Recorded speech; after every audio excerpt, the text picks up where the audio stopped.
I'm Dr. Nicole Murphy, and I've been working with families to improve their health and well-being since 2005. My expertise in pediatric and pregnancy care is an integral part of our practice. I'm also trained in acupuncture, and my goal is providing wellness for the whole family. The following is our Seeds of Wellness series. Each video will address a part of your health: physical stress, chemical stress, or emotional stress. Welcome everyone. Today we have with us Helen Austin with Organize by Helen. Can you tell us a little bit about what you do? I help people create time and space for what they value most, and we do that by helping to organize their spaces and their intentions, whether that's at home or in their office at work. So what's the number one problem that you see that prevents people from organizing their life or their space? They're overwhelmed. They don't know where to start, and that also flows into the reality that they don't have a system. And when you don't have a system, you're overwhelmed, and so the snowball, starts to accumulate. Why do you feel that people let their home and work environments get so out of control? We are more overscheduled, overworked, overstimulated, I think, than ever before, which then makes it really hard to make sound decisions and have a sound system in place, and also just be able to make decisions. And a lot of organizing has to do with being able to make decisions on things, or if you have a system in place, we eliminate a lot of those decisions and they become habits. So those systems really are the thing that helps people the most.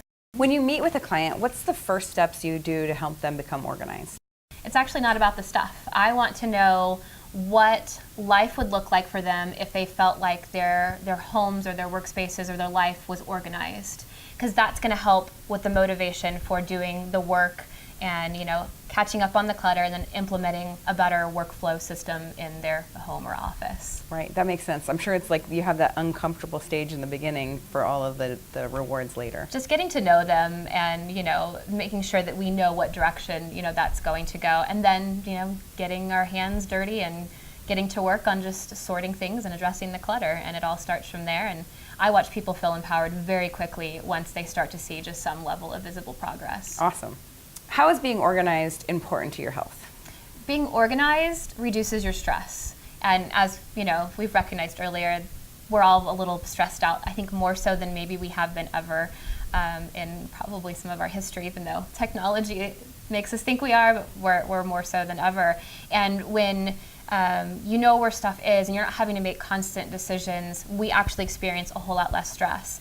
There's something called decision fatigue, and so when you have a system in place, you don't have to make constant decisions and take away from that fuel tank of willpower and making decisions, which allows you to do the things that are most important to you. What do you value most, and now you can invest time in that rather than worrying about the clutter in your home or the clutter in your office or the clutter in your mind too. Right.